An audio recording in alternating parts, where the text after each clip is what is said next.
All right, let's start from the beginning. Cybersecurity, at its core, is all about protecting systems, networks, and data from unauthorized access or threats. Think of it as a digital shield, preventing any harm to the information or systems we rely on daily. It's simple in theory, but quite complex in practice. And it's everywhere, right? I mean, from your emails to voting systems, even your favorite streaming service. Everything depends on that shield being up. Exactly. But here's the catch. We're becoming more and more dependent on digital infrastructure. Banks, hospitals, power grids, they all run on interconnected systems. And this reliance creates, well, vulnerabilities. Vulnerabilities that attackers can exploit. Does this mean the more connected we are, the bigger the risks we face? In many ways, yes. Let's use healthcare as an example. Patient records, diagnostic machines, even the software trackers used for fitness, they all need cybersecurity to stay operational and safe. If someone hacks into these systems, it could have massive consequences. And it's not limited to healthcare.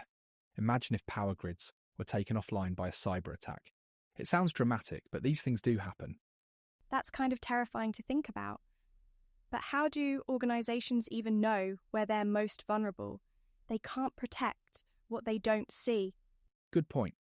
That's where tools like the Common Vulnerabilities and Exposures Database, or CVE for short, prove invaluable. It's essentially a massive catalogue of identified weaknesses in computer systems. If a vulnerability exists, it's logged in this database, making it easier for organizations to address and fix the issue.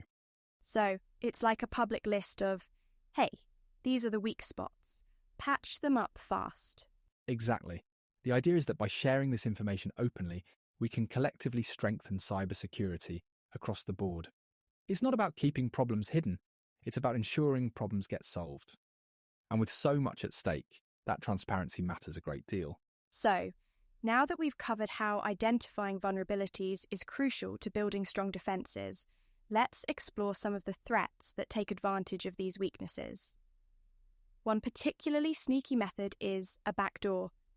Imagine leaving a key under your doormat that not only lets a guest inside, but also allows strangers in without you knowing. That's what a backdoor does to computer systems. It bypasses normal security measures, giving unauthorized access. And I bet once they're in, they can wreak havoc, stealing files, installing malware, or even taking over entirely. Exactly. And speaking of creating chaos, let me tell you about denial of service attacks, or DOS attacks for short. These are designed to overload a website or a network until it simply shuts down. Imagine a whole crowd hammering on your door at once. You can't let the people in that you actually invited. Oh, like when you try to buy concert tickets, but the site crashes because everyone's on it at the same time. Pretty much, but in these cases, the traffic is generated by attackers, often using a massive network of compromised devices they've quietly taken control of. It's deliberate and malicious. That's so frustrating. And I imagine the ripple effects go far beyond just one website going offline. You're right. It can affect businesses, organizations, and even entire economies. Now, let's touch on malware, the umbrella term for harmful software including viruses, worms, and ransomware. Ransomware, specifically, usually encrypts a victim's files and demands money to unlock them. Just awful. And people pay these ransoms, don't they? Unfortunately, yes. A prime example, the Colonial Pipeline ransomware attack in 2021. A group hacked into their systems, causing the company to halt operations. It resulted in widespread fuel shortages along the US East Coast.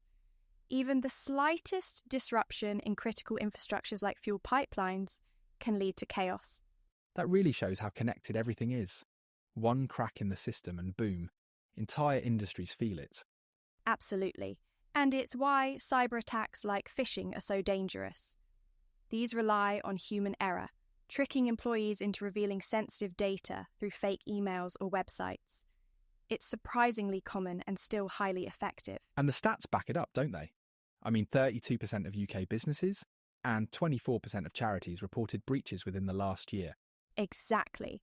Cyber threats are persistent and evolving, hitting organizations of all sizes. And while large companies have the resources to fight back, the smaller ones often lack the tools or expertise to defend themselves properly. After discussing how vulnerabilities can lead to significant disruptions, it's clear that having strong defenses is non-negotiable. Cybersecurity isn't just about technology, it also relies on understanding human behavior and decision-making. Tools like firewalls and intrusion detection systems act as the first line of defense. Much like walls and alarms in the physical world, they filter out unwanted traffic and flag suspicious activity. But here's the thing, a wall only works if someone knows how to use the gate.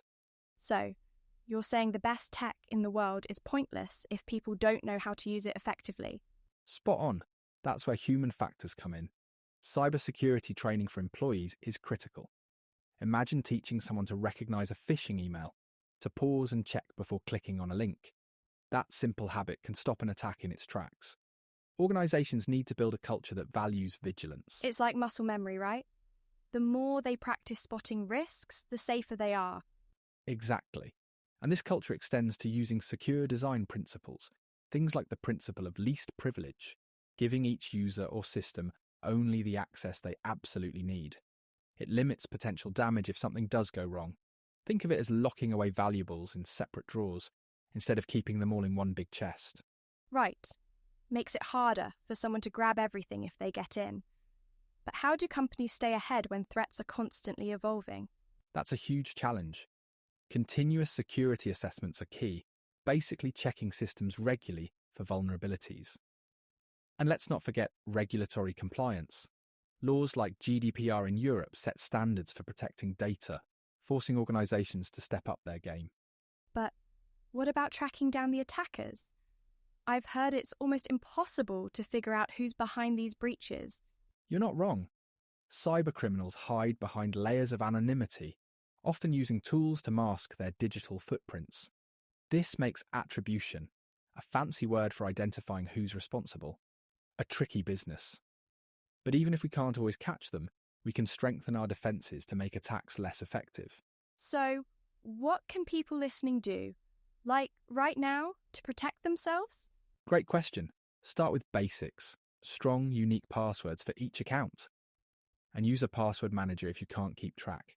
Enable two-factor authentication wherever possible. And keep your software updated. Those updates often patch vulnerabilities hackers are dying to exploit. Think of it as locking the doors before you go to bed. I love that.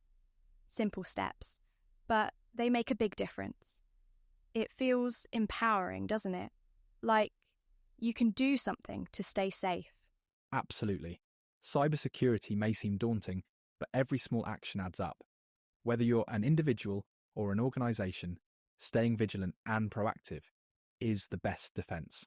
And with technology evolving, staying informed is half the battle. Well, this has been such an eye-opener. From understanding what cybersecurity is to learning how we can protect ourselves, we've covered a lot today. We have. And on that note, thanks for listening. Stay safe, stay secure, and we'll see you next time.